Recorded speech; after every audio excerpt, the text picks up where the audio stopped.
असेल, वस्ती असेल, आदिवासी पाडा असेल, तिथं ते रेंज नसेल. पण ते जर तिथं ग्रामपंचायतीत आले, ग्रामपंचायतीत येणं सहज शक्य आहे. ग्रामपंचायतीमध्ये ते आहे. किंवा जवळजवळ महाराष्ट्रामध्ये 40,000 आपले सरकार आहे, आपले सरकार ऑफिसर माहितीये ना, आपले सरकार जिथं आपलं सगळे दाखले वगैरे. आपण महाआयटीच आहे. महाआयटी बरोबर यशवंतराव चव्हाण महाराष्ट्र मुक्त विद्यापीठानं एक करार केला की आमचे जर विद्यार्थी तिथं आले तर तुमची सुविधा त्याला उपलब्ध करून द्या. तर अशा पद्धतीची सोय आपण करण्याचा प्रयत्न करतोय. त्यांनी फक्त त्याला माहिती असणं आणि तिथपर्यंत येणं थोडं गरजेचं आहे. ते मान्य आहे सर, पण आता दुसरी गोष्ट म्हणजे तुम्ही मी पण एक ट्रेनिंग घेतो, वेगवेगळ्या पद्धतीचे ट्रेनिंग वगैरे घेतो. पण तो जो इफेक्ट असतो ऑनलाईनचा आणि ऑफलाईनचा, आता जसं की मी जे एव्हरी संडेला येऊन लेक्चर्स अटेंड करतो, माझे काही क्वेश्चन्स तर समोरासमोर मी ते सॉर्ट आउट करून घेऊ शकतो आणि ते बेटर वेने मला क्लिअर पण होतं. पण कधी कधी काय होतं, ऑनलाईन पद्धतीने जे असतात शिक्षण, काय आपण ट्रेनिंग्स वगैरे घेतो ते काही तिथे लक्ष नसतं किंवा आपण दुसरीकडे लक्ष फक्त समोर चालू ठेवले सांगतो तिथे एवढं इफेक्ट येत नाही. बरोबर. ही अनेक जणांचा हा म्हणजे आता सध्या काही मॉडेल तसे आहे. वैष्णवीचं मॉडेल काय मी सांगतो. तुम्ही ज्या याला प्रयोग घेतला, एक व्हिडिओ तुम्ही पाहिला, 15 मिनिटाचा 20 मिनिटाचा व्हिडिओ तुम्ही पाहिला, त्यानंतर तुम्ही तो पाहिल्यानंतर तुम्हाला तिथे खाली काही प्रश्न येतात ऑटोमॅटिक त्या व्हिडिओच्या संदर्भात. ते प्रश्न तुम्ही सोडवले तर तुम्हाला पुढचा व्हिडिओ ओपन होतो. म्हणजे ते प्रश्न जर ते त्या व्हिडिओचा पूर्णपणे सेंट्रल आयडिया मध्यवर्ती कल्पनेवर आधारित ते प्रश्न असतात, तर ते प्रश्न तुम्ही 2 किंवा 3 असतात, ते त्याला जर समजा उत्तर देता नाही आलं तर त्याला पुन्हा व्हिडिओ ऐकावा लागेल. असं नाहीये की त्याने व्हिडिओ पाहिला पुढे गेला, व्हिडिओ पाहिला पुढे गेला, पुढचा व्हिडिओ ओपन होतो. हा एक भाग. आणखी एक महत्वाची गंमत की आपल्याला विद्यापीठानं काय केलंय की समजा जितके विद्यार्थी झाले 100 विद्यार्थ्यांमागे एक मेंटॉर ठेवलेला आहे. एक मेंटॉर आहे त्या विषयाचा. जसं आपल्याकडे समुद्र रणगे तिकडे मेंटॉर आहे. तो व्हॉट्सअप ग्रुप तयार करून त्या ग्रुपवरून तो त्याचे विद्यार्थ्यांमध्ये संपर्कात राहून त्यांच्या असणारे क्वेरी शंका ते करणार आहे. तर मेंटॉरशिप त्याच्यामध्ये आहे. आणि आपलं जे एलएमएस सिस्टीम म्हणतात, ती एलएमएस सिस्टीम अशा पद्धतीने आपण तयार केलेली आहे. तर ते आपण हा 2 बदल इतर ऑनलाईन मधल्या शिक्षणामधले आणि वैश्विकच्या ऑनलाईन मधल्या शिक्षणामधले आहे. तर त्यातून आशा करू की नक्की होईल. आणि जसं आपण यावर्षी सुरू केलं, आता जसं आपला ज्या वेळेला साधारणपणे 1989 साली हे विद्यापीठ सुरू झालं, त्या पहिल्या दुसऱ्या बॅचनी अशाच काही सूचना सांगून आज प्रकारे तुम्ही या पुस्तकांना चांगलं बनवू शकता, त्याची गुणवत्ता चांगली बनवू शकता, प्रश्नपत्रे, त्या सगळ्याचं ओव्हर द पिरियड जे काही त्याच्यात प्रत्येक वेळेला सुधारणा होत आलेली आहे. तसेच आता ऑनलाईनचे पुढच्या वर्षी विद्यार्थी सूचना देतील, त्याच्याप्रमाणे त्याच्यामध्ये मॉडिफिकेशन करून उत्तम मॉडेल यश वैश्विक त्याच्यामध्ये आणायचा.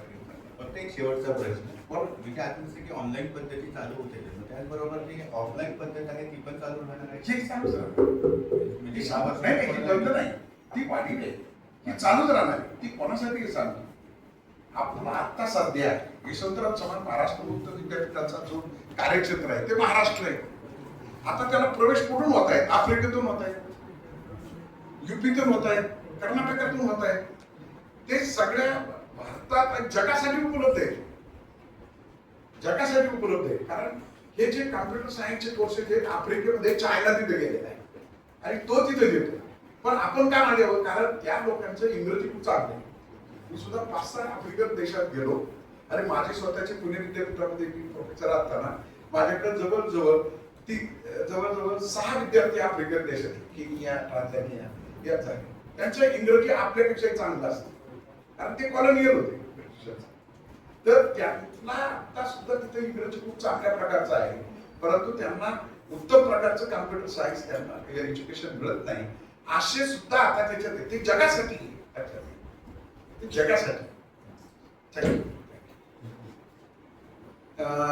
आता वैश्विक संदर्भात काही तुम्हाला वाटतंय की आपण सांगितल्यामुळे सुधारणा करणं गरजेचं आहे किंवा चांगल्याही गोष्टी सांगू शकता. बरेच जण बोलले नाही, तुम्ही नुसतं ऐकताय बोलताय, ते द्या.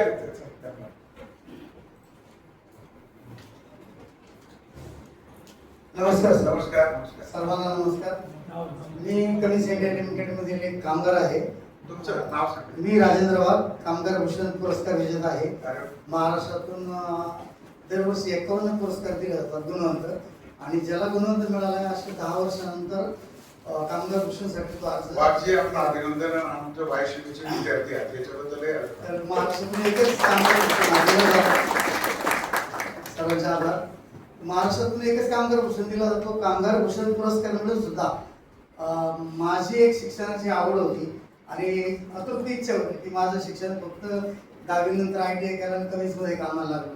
ते कामगार असताना सुद्धा मला शिकता येईल आणि यासाठी माझ्या मित्रांनी मला मार्गदर्शन केलं की यशवंतराव चव्हाण मुक्त विद्यापीठामध्ये तू प्रवेश घे. या ठिकाणचे नामदेव सरांनी पण मला खूप मार्गदर्शन केलं आणि मी असं ठरवलं होतं की वयाच्या 58 वर्ष रिटायरमेंटच्या अगोदर आपण BA कम्प्लीट करावं.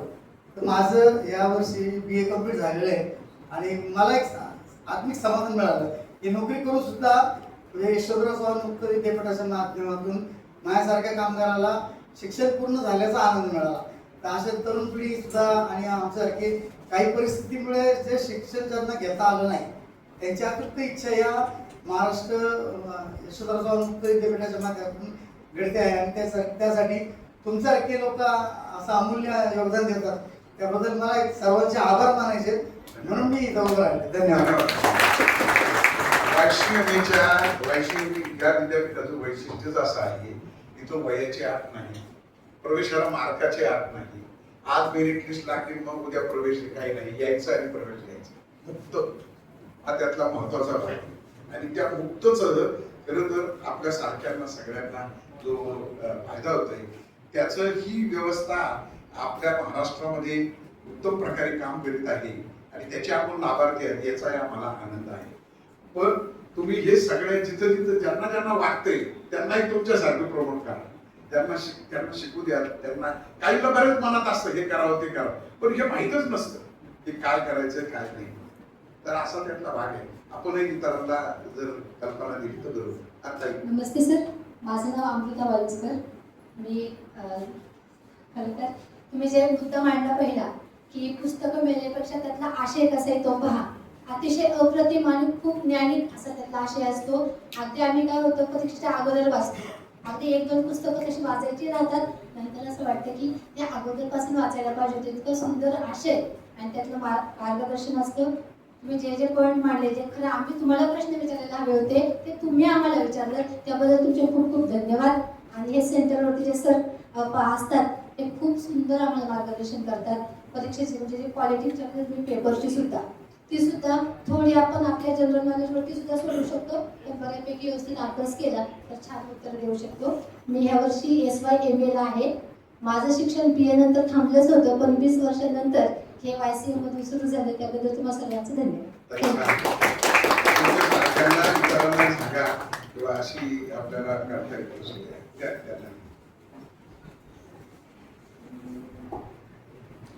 नमस्कार, माझं नाव श्रीनिवास मालिकारी. मी MBA सेकंड इयरला आहे आता.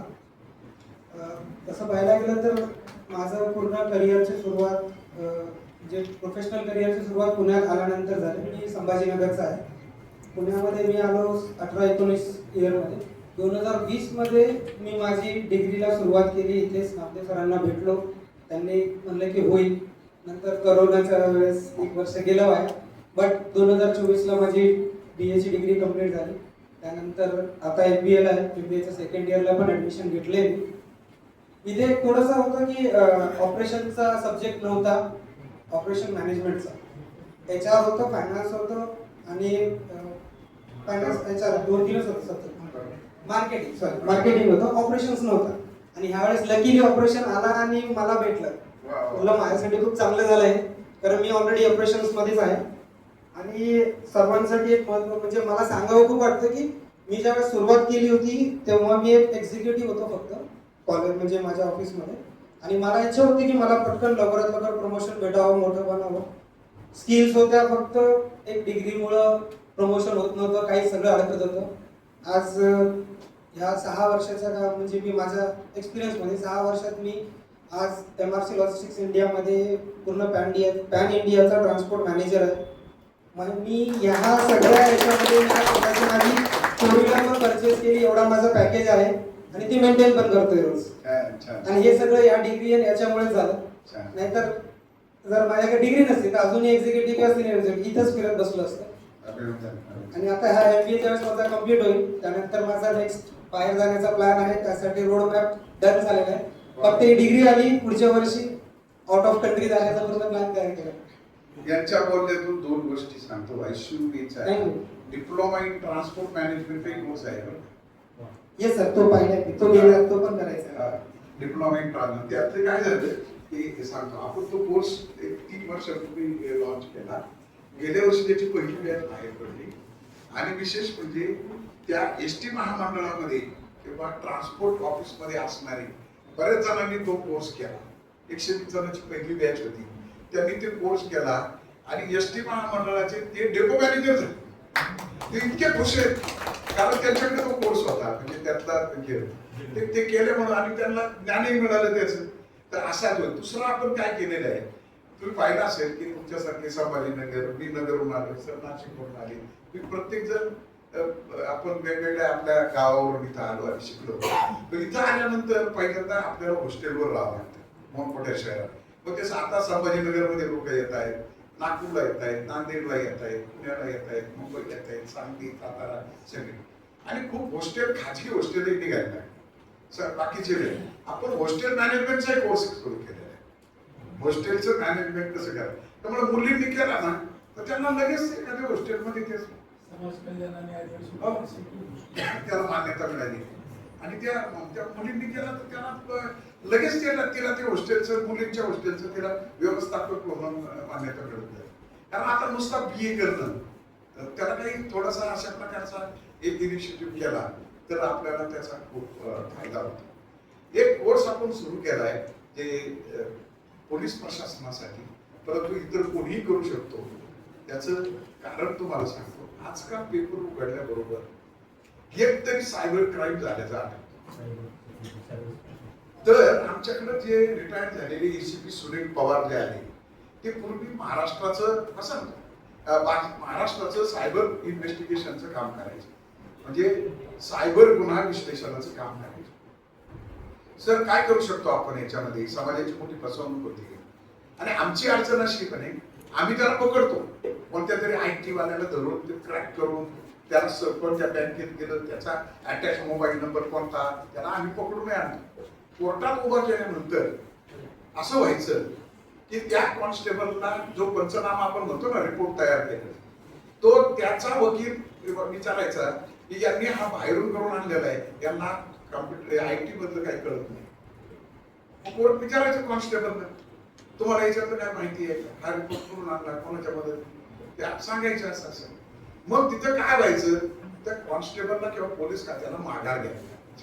आपण आता तसा कोर्स आणलाय सायबर क्राईम इन्व्हेस्टिगेशन आणि त्याला सगळे IAS IPS हे कॉन्स्टेबल, पोलीस अधिकारी प्लस जे काही खाजगी सुद्धा सायबर क्राईम इन्व्हेस्टिगेटर येतात.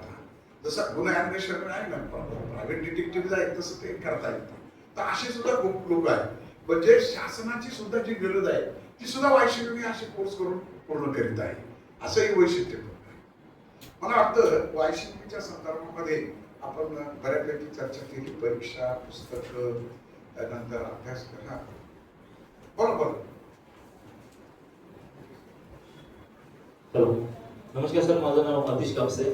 ऍक्च्युली माझे 2 प्रश्न आहेत. तर YC मधून आपण लॉची डिग्री वगैरे घेऊ शकतो का, आणि त्यासाठी CET कंपल्सरी आहे का, हा एक माझा पहिला प्रश्न आहे. आणि दुसरी गोष्ट आहे की आपला आता आपण बघता की कचरा हा खूप ज्वलंत विषय आहे. तर आपण YC मधून वेस्ट मॅनेजमेंट या संदर्भातील कोर्सेस वगैरे पण आपण आपल्याकडे आहेत का? पहिला जो भाग आहे बार काउन्सिल जे LLB चे कोर्स आहेत ते दूर शिक्षणातून द्यायला त्यांच्या कायद्यामध्ये बंदी आहे. ते प्रत्यक्षातच असले पाहिजे. त्यामुळे आपल्याला LLB करता येईल. पण आपण LLM साठी, कारण बरेच न्यायाधीश आहेत ते आम्हाला अप्रूव्ह झाले. मी म्हटलं तुम्ही बार काउन्सिल जा, आणि बार काउन्सिल आम्हाला पत्र केलं का आम्ही LLM, कारण LLM त्याच्या आपल्या इथं वरचा आहे. LLB ला तुम्ही तिथं मिड कोर्ट असतं, तिथं जावं लागतं, सगळं तो प्रॅक्टिकलचा भाग असतो. तर त्यामुळे ते शक्य नसेल, परंतु तुम्ही वरचा द्या. त्यामुळे LLB करायलाच आपल्याला त्या बार काउन्सिलप्रमाणे मान्यता नाही. दुसरा तुमचा जो प्रश्न आहे तो आपल्या कचरा व्यवस्थापनाचा आहे. तर त्यातला आपला एक भाग आहे, परंतु तो